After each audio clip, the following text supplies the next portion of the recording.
mean, we were driving home from the funeral. My phone rang, and I was told I'm deploying in 3 days. You miss weddings and funerals. You miss the birthday of your kids. You miss the first day of everything, the first day of school, t-ball, soccer, volleyball, graduation, and you don't get those back. I want to jump straight into the conflict. You told me that you would address it. Every service that we have in the United States is the best in class of what they do worldwide. Sure. And then together they are the most lethal combination of power that's ever been established. This is a Soak podcast. Welcome to The Frequency Effect, sponsored by Soak Technologies, where innovation meets human performance optimization. Join our experts as we explore how technology and innovation are used to help you perform at your peak. This is The Frequency Effect. Welcome again, guys, to The Frequency Effect. We have with us now for his third appearance, retired four-star General Michael Minihan. Mike, thanks so much for coming in, and I can't wait to get into this episode with you. Henry, thanks for having me. Third time's a charm. Yeah. Hat trick episode. So honored to be here with you and your team. Thank you. Well, thank you very much. I know with everything happening in the Middle East with Iran and the strait, is it open? Is it straight? Is it crooked? You were telling me in the airport that since World War II, this is the first time a Minihan hadn't been in the middle of one of these conflicts. Yeah, so my granddad joined the Army Air Corps at the time in roughly about 1943. He served a 30-year career. My dad was also a 33-year veteran of the Air Force. I'm third-generation airman and did just shy of 34 years. So it's been, part of our family tradition, certainly. But as such, we've kind of got to participate in all these things. So the thing I was telling you is that it's really hard to not be in this one. It kind of surprised me. A team is not too far away from me. I retired just a little over a year and a half ago, and watching all this happen instead of participating, it has been tough mentally. It's like, what do they do without their quarterback? Yeah, well, hey, listen, I know the team is phenomenal. They're they're well led and incredible. The last thing they need is an old guy that's going to try to squeeze back in a flight suit. But I've heard it said from other veterans, recently out too, that they're surprised how much nostalgia and longing to be with the team that's forward now doing the nation's business. Yeah, no, that's amazing, and thank you for your service. Obviously, it's so appreciated that we get the freedom that you fought for and continue to fight for. So thank you. Thank you very much. If you guys haven't seen the previous two podcasts, please go online, check those out. We talk all about your history, what got you into even the military, your ups, your downs, the from trucks to Trans Ams. That's right. The whole nine yards. So go check that out if you guys haven't seen it. We've had a couple of takes from that go viral, I'm told. So check out the part where he talks about being a pilot. I think that'll put you on the edge of your seat. But right now, I want to jump straight into the conflict. You told me that you would address it from your point of view, from your vantage point. You would not talk politics, but you would talk about strategy. I'd like to ask you a couple of questions. We can get into some of that. Then we're going to talk about what that actually does to the people waiting at home when you've been deployed and what that looks like. Right. Where I know that's where your heart is. Yeah, absolutely. So I'm eager to get into it. I'll just lead off with a little preamble just on the connectivity, right? When I first started deploying in the early 90s, we wrote letters, old school, like our dads and our grandparents did. You just write a letter back and forth and kind of count on the mail, however long it took to go from your deployment location to get home and then back again. Right. We occasionally got access to a phone. It was called DSN or Audubon or something, some crazy term like that. We could generally get to that about once a week. Had to stand in line for it, and it was a morale call. Since I flew an airplane, we would use an HF frequency and could get to some HF stations that would relay a phone call, so you could actually on the airplane radio get to someone who would dial a phone and then patch you through to your home, which is pretty cool. I'm certain they still do that. The first deployment I had with email, the squadron had one email address. So that was it. The whole unit had one email address, and if you're fortunate enough to have a computer at home, your family could send you an email to the organizational email address. An admin specialist would print it out, fold it in half, staple it, and then put it in your mailbox just like it was a letter, and then Right. and then you got to read it and then hopefully go reply back on the one computer that we had. And then that evolved into having having your own email address, obviously. And then it turns today they're the miles kind of disappear when you can have constant contact with your loved one. Sure. So the point of this is, they are the team forward right now is engaged in heavy conflict, heavy combat operations, yet they're getting to interact with their families back home in a much different way than I had to do it for the majority of my career. So there's good things about that, and there's challenging things. I won't call anything bad, but there's challenging aspects about that too. And then, before you get your questions, the example would be when I was deployed as a squadron commander, I'm very, very heavily deployed. My day is ending when my wife's day is starting. So that phone call was always me full of, the whatever adrenaline and testosterone. You got and it. all this And stuff. then one side's refreshed and the other one's depleted. Right. And then at the end of the day, when you repeat the phone call, it's the opposite. Right, The other one's depleted and the other one's refreshed. So, that's, and then, the intensity of what's going on, you don't always want to share. And then there's this news aspect of it right now, what you see on social media that others are posting, what you see in the national news and the state news. And I just think the environment right now is amped, and it's challenging for those that are both deployed and for the families that are back home supporting and loving. Sure. No, I can only imagine being out and my wife or kids not knowing where I am, if I am, and if I'm coming back, when I'm coming back, and all that. So that's, I'm glad technology is helping bridge some of those gaps. Still doesn't make it easy, but I'm glad we're starting to introduce some technologies that actually help the warfighter and the families. Yeah, I agree. And I mean, SOAK Technologies 100% is doing that. What we want is a team that's downrange, focused on getting the job done, focused on the immense precision. Of course, they're doing things that are incredibly dangerous, incredibly lethal. These are the highest callings that our nation can ask of its sons and daughters, right? Yeah. So when they're in and doing their job, we want them 100% focused on the task at hand. Yeah, no, 1,000%. Okay, let me jump into just a couple of my questions, and you addressed this a little bit before we started, but what do you feel like when you get up and you hear on the news that we have this conflict, and that's normally your phone call that you receive? Yeah. Like, what does that feel like? Do you get the same adrenaline rush anyway? Of course. I bet so. We all join the service voluntarily. I mean, we're here on purpose. Yeah. The team that's downrange right now is there on purpose. It doesn't matter what service you're in. Every service that we have in the United States is the best in class of what they do worldwide. Sure. And then together they are the most lethal combination of power that's ever been established. They've got a tremendous experience, tremendous motivation, tremendous courage to do incredible feats of strength, and they make it look easy. Right. But so when that phone call comes in, personally, I mean, it's an adrenaline boost. It's there's a team that gets it. You don't have to really explain it. We all understand.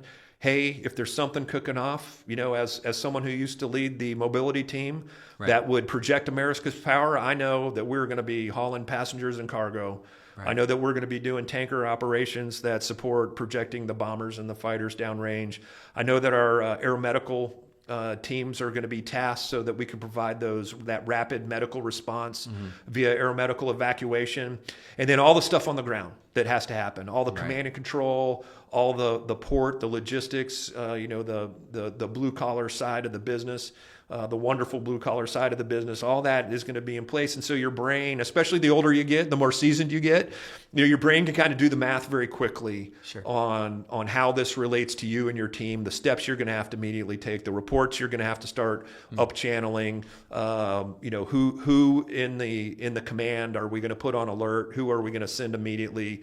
What type of augmentation we need? So as you can tell, I haven't done that in a while, but I would be instantly pulling the team together and making sure that we're ready. I mean, at the end of the day, we get paid to be ready. and do this. Right. And the last thing we want to do is let down our mission, and we don't want to let down our airmen or our joint partners. We certainly don't want to let down our elected officials. We want to be there and ready and explode into action. That's exactly what we want to do. I know you train separately from the Navy, from the Marines and all that, but when you get that call, most all the forces are getting that call as well. So you've got your channel to take care of, but there's also 3 or 4 others. Yeah. How does that all work in concert? Like, because these guys got to know what those guys are doing, Right. et cetera, et cetera. How does that happen? Yeah. Well, fortunately, in my background as a C-130 pilot, I grew up in a joint environment from the start. So, we don't exist to support ourselves. We exist for others, for others' missions to get accomplished. So, worked very strongly with all the services, supporting their passenger and cargo movements deployed during exercises, you name it, all over the world. But it all comes together on commands called combatant commands. So combatant commands, there's both functional ones and geographical ones. To answer your point, the geographical combatant command is the central command, and they're responsible for fusing that power that comes from all the services, and it's called the joint team, which means it's got members of every service. I was fortunate enough to serve on multiple combatant commands, TRANSCOM, which is the Transportation Command. United States Forces Korea obviously is in Korea, working the joint application of America's military power there. Pacific Command was the first tour, and then it was called Indo-Pacific Command to account for some greater responsibility. And that was responsible for the joint application of power in the Pacific. What's happening now, and you see Admiral Cooper, who I watched in a press conference yesterday, do a very good job. He is the commander in charge of Central Command, and his job is to bring all those services together. So you're exactly right. He's talking to the elected officials at the highest levels in Washington, D.C., and he understands the mission, he understands what it takes to get done, and then he tasks all of the services to come together and provide that. Man. It's a lot. Yeah. I think how hard business is just focusing on one thing. I can imagine trying to pull 4 or 5 different businesses together, all on one team, all after one objective, and you really haven't trained together. Right. But then when the fingers snapped, it all flows. When you get the call, everything flows together. It does. It flows. I mean, it's not without challenge. I mean, certainly, there's fog and friction that have to be overcome. I think that's an example of where culture and attitude matter and immense, at a very high priority, because, nothing ever goes perfectly. You say it's not about the plan, it's about the planning. You want to, every plan it is never executed perfectly or as you thought. It's your ability to adjust, your ability to overcome the attitudes, where those services come together. They don't want to let each other down. They want to perform their jobs magnificently, and then they want to, they actually want to get the job done and then get on to what's next. So the headquarters that do this, the combatant commands, very well led around the globe. Their staffs are incredibly talented. They know how to do the hard work, and they nug it out till it's done, and they keep driving. So it's pretty impressive.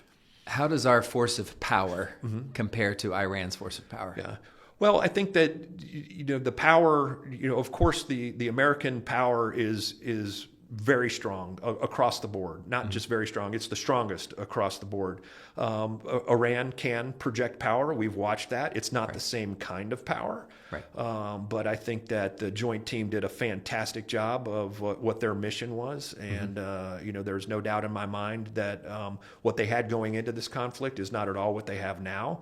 At the same time, I never want to discount if a country has the ability still to be lethal, and we can never discount that or nuclear weapons. I mean, I don't know if they have them or not, but we never want to take our guard down and take it for granted that the work is done. Right. It seems like a country like that with so much power, and power comes a lot from money, because of controlling all the oil and everything like that.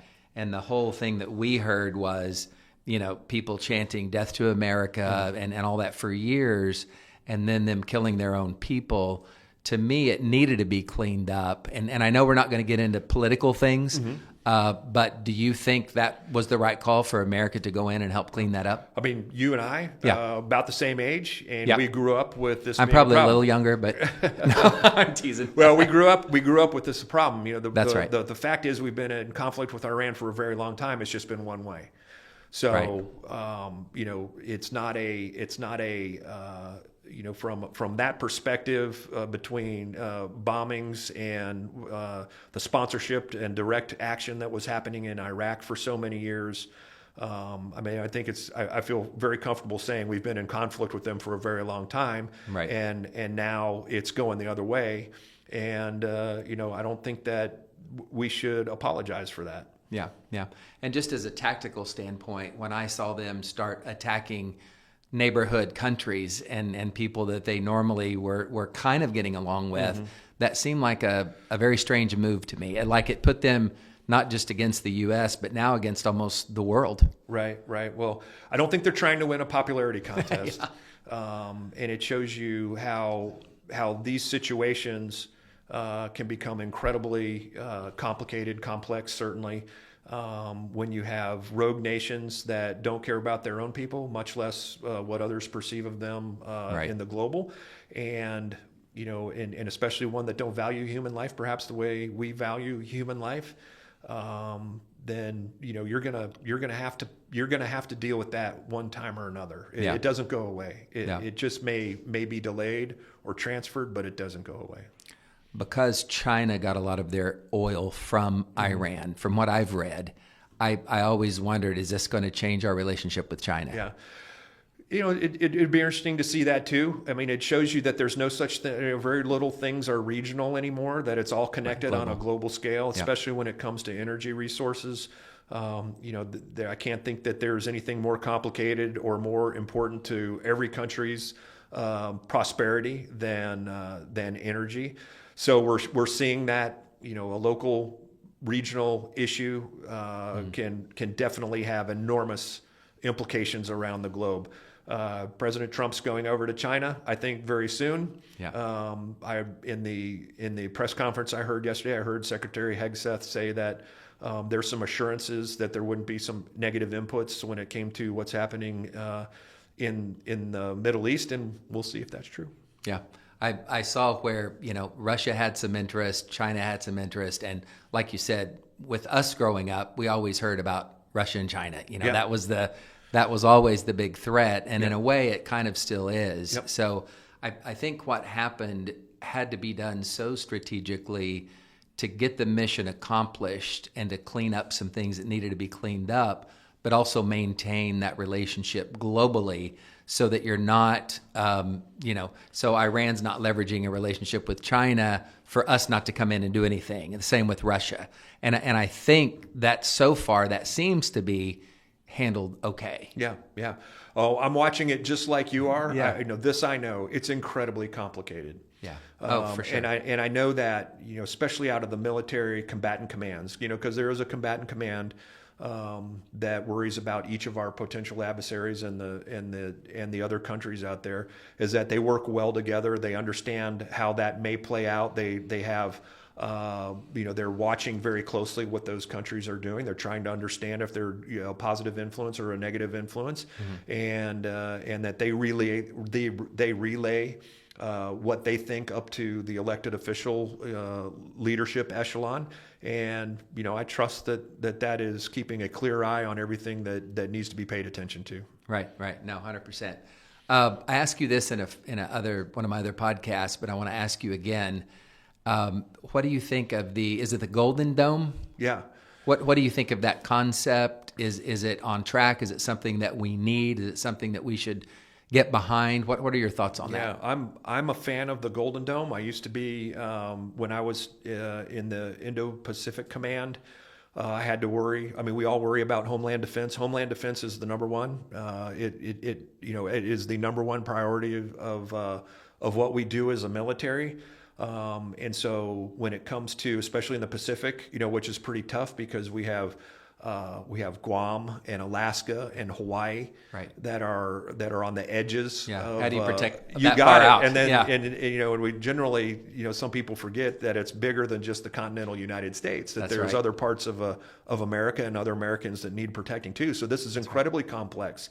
It has to be able to protect, and we've watched this play out in the Middle East and in Ukraine, where we have very inexpensive, unsophisticated technologies that can have enormous strategic impacts if we can't deal with them. So you watch some of the attacks happen on some of the air bases in this recent conflict. Certainly in Ukraine, Ukrainians into Russia with attacking some of the Russian strategic bomber assets. Right. So you have to be able to handle that low threat all the way up to the ballistic missiles and everything in between. Aircraft threats, missile threats, rocket threats, drone threats. Oh yeah, that's a whole other thing. All those things. The balloons that happened in around 2023-ish is another example of potential threats. So I mean that's not easy. I mean I really do believe this. The hardest, most expensive thing a military does is shoot something down once it's been shot at you. Incredibly difficult to do. And yet it's one of the most important things that we can do. So the resourcing needs to follow that. I feel confident that it is. We put the highest levels of intellect in charge of the program within the United States military, and I'm confident in that. And then I know, this country hasn't let me down yet. I don't think it's going to start. So we're going to have a dome. We're going to be protected. But I know it's going to be, there's going to be some challenges we have to overcome, and then we're going to have to do some hard work to get it done. Sure. No, that's a fantastic perspective. Thank you for sharing that. That you always make me feel more comfortable when I get through talking with you, because you've been there and you've got a whole generation of families that have been there. So Right. what you say means a lot. I appreciate you sharing that. You were talking to me a little bit before about the different deployments and what those mean to families. I'd like to switch gears a little bit and maybe get into that to understand what the servicemen and women go through when they get the phone call, they have to go, the planning, what they miss, what they might miss, all that. Could you tell me a little bit about that, please? Right. I put pen to paper over the last few days preparing for this, really trying to break it down in a meaningful way. So, first of all, there's a whole support team right now that are the friends and families of those that are deployed, and they are on edge. Sure. I mean, they are on Every edge. day. On edge every day right now. Grateful for the pause that's happened. Incredibly worried during the initial operations, and on edge now that they're going to restart, and their loved ones are going to be in harm's way. I mean, this is the real deal. Those are the facts. Those are the facts. So that support system can be spouses, certainly, kids, moms, dads, uncles, brothers, friends, aunties, uncles, the whole 9 yards. But there is every service member has a durable fabric of support that right now is trying to make up for their absence and then sweating their safe return. As I display my Irish ability to cry in front of anybody. Yeah. So, we can never lose sight of that, and that's why I wanted to open up with that talk about the connectivity, right? Yeah. Because it's, there's stress with not hearing in enough time because the letters take so long, and there's stress with, being almost step in step with the connectivity that we have today. They're probably a little bit different, but I thought about deployments in three categories. There's a planned deployment, an unplanned deployment, and an extended deployment, right? Right. So, my son's sitting right over here to me. When he was a little toot in elementary school, I was heavily deployed, but they were planned deployments. I was gone 120 days. I came home for 120 days. I deployed for 120 days. I came home for 20 days. I did that 4 times. Clockwork. Right. It was clockwork. And, it was like a shot clock. As soon as we got home, there was a shot clock, and it counted down on day 119, packed the bag. On day 120, I got on an airplane and flew away. Yep. 120 days later, come back and repeat. So, those have an associated stress with them. Generally very free and joyous at the very beginning of that home period and reconstitution. And then every day you wake up is another day closer, and then all of a sudden you're within a month, and then all of a sudden you're within a week, and then all of a sudden it's tomorrow that it's happening. And so that stress, Sure. and Stress curve. concern, it all rises up the closer you get. The unplanned are a lot different. I mean, and we're all on a leash. We all have we're all on a leash to deploy at any time. Right. And in some ways, an unplanned one could happen very quickly and relieve some of that work, walking into stress. Yeah. If you find out you're going to deploy in 3 days, you're going to deploy in 3 days. So you got to get everything done in 3 days, and you don't really have time to have the stress because you're packing bags, you're doing top off training, you're getting orders, you're attending briefings and stuff like that. But I think that stress is transferred to after the loved one deploys, and now the family's suddenly left alone, and you're trying to figure out what the impact is on the next however long the deployment's supposed to be, Right. 6 months or whatever. Right. And that stress doesn't go away; it just gets moved to a different part. Sure. And then especially for those, then that team that supports has to come in quickly. There are single parents deployed right now whose moms and dads or brothers and sisters or aunts and uncles are watching kids. There's pets that are being looked after. If you're a reserve or a guardsman, there's businesses that are being run without the owner home. So there's there's an enormous call to action there. I don't think we think about that because it's like if you got to go out in 3 days, you may have, like you were telling me, weddings to go to. That's right. Different things that you need to attend. You may have a son or daughter graduating, and you just miss it. That's right. Yeah, and I'll talk about that. I've got that list. It's an important list to talk about. I'll talk about it now. You miss weddings and funerals. You miss the birthday of your kids. You miss the first day of everything. The first day of school, t-ball, soccer, volleyball, graduation. We're in graduation season right now. Right. There's 50,000 people that are going to miss graduations. Right. And you don't get those back. Those don't come back. Yeah, those are first. Those and are onlys. first and onlys that don't come back. And it's one thing to be able to know that that's going to happen. It's another thing to have it catch you off guard. And it's one example. One tiny example of the service and sacrifice. Not only the service member gives, right. but the families give too. Yeah. I've missed every important date that you can miss. This isn't about me. And you never get those back. The only thing you can hope is that when this part of our life, when your military part of your life is over, that you can somehow make it up. The third type of deployment is an extended deployment, and I think these are the toughest, the worst. The whole, when you're not going home when you thought you were going to go home, because again, now it's another intrusion on the plan. Everything that you delayed, deferred, postponed. During the deployment phase that you were going to accomplish in the return phase now is in jeopardy. And it's kind of it's like an infectious I think it's part of every deployment that there's always got to be talk of the extension, but the reality is there's a lot of service members downrange right now that were extended. Every carrier that's extended is 5,000 people. Every carrier strike group that is extended is probably double that. It is incredible how nimble our service people are, and it is incredible with a quick stroke of a pen on an extended deployment. The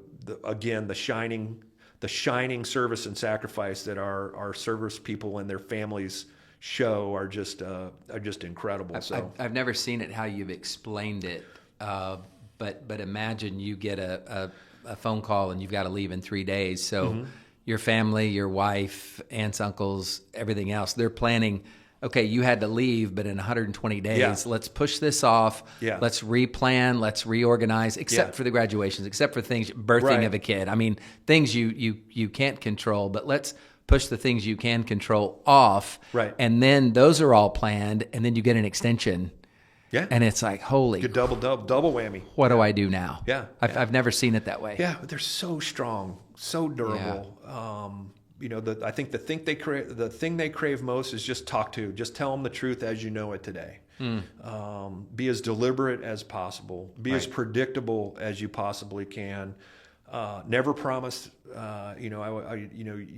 are some things we can't promise. As a commander, I can't promise that you'll be home when you want to be. But I can promise that I'll work my tail off to make, to do everything everything I can do possibly to make that happen. Yeah. And then I promise if I can't make it come true, I will be the one that's going to look you in the eye and say, I'm sorry, it's not going to mature this time. But they're going to know you did everything you could to get them back. Yeah. So, the communication makes every part of your life better. And in these cases, it makes, it does the best job possible at making up for the changes. Changes are tough. Even all the World War II movies, all those old school movies get it right when they talk about going home. Everybody wants to go home. Happy to do our job. But when it's done, I want to go home. Right. 100%. Wow.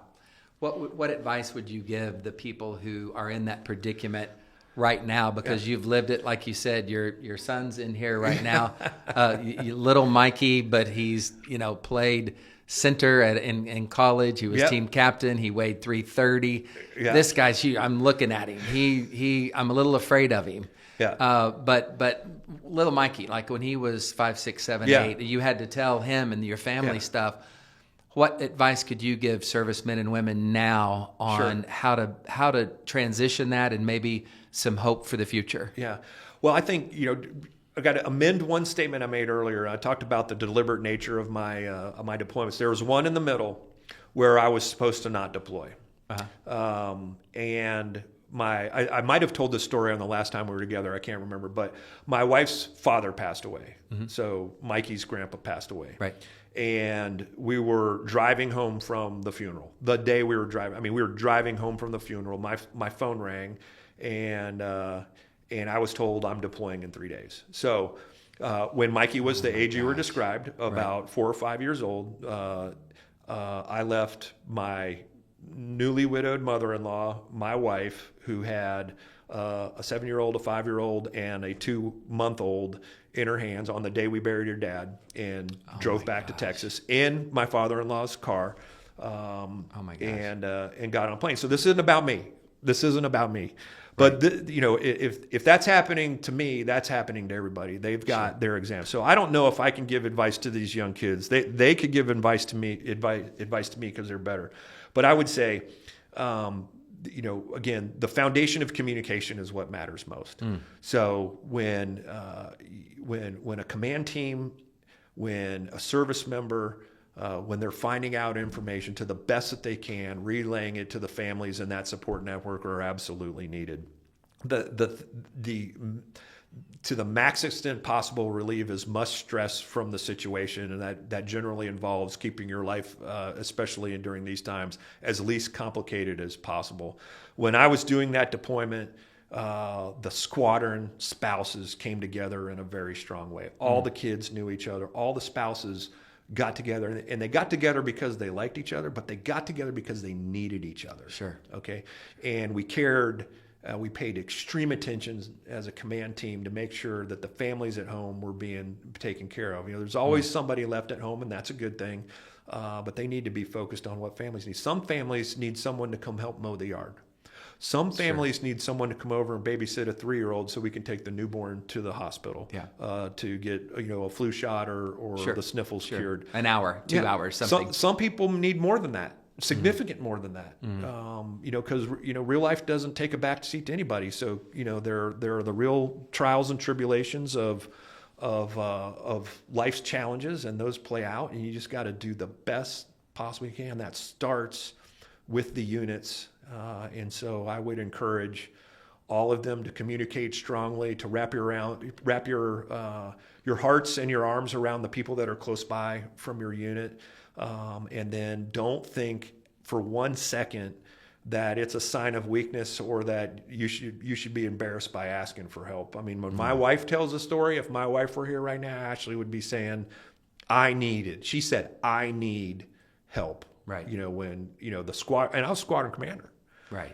This is supposed to be the part where you know everything and you help everybody else. You're supposed to have it most figured out at that level. Yeah, but she'd be I need help. Yeah. And we needed my parents, we needed her mom, we needed them to come in and help us get through all those time. And that's the only way it was successful, is to do that. Yeah, that's amazing. Well, I have so enjoyed this. I told you it would be just a brief podcast, but you've given so much color, so much richness to this topic that it's meant so much. And I'd like everyone out there listening right now that if you know a serviceman or woman, even if they don't ask for help, go by their house, give them a call, and maybe ask them if you could do something for them. If they need their yard mowed, something very simple as America locks arms and we walk through this transition of these uncertain times. If you guys could just get together, love one another. I know that sounds so cliche,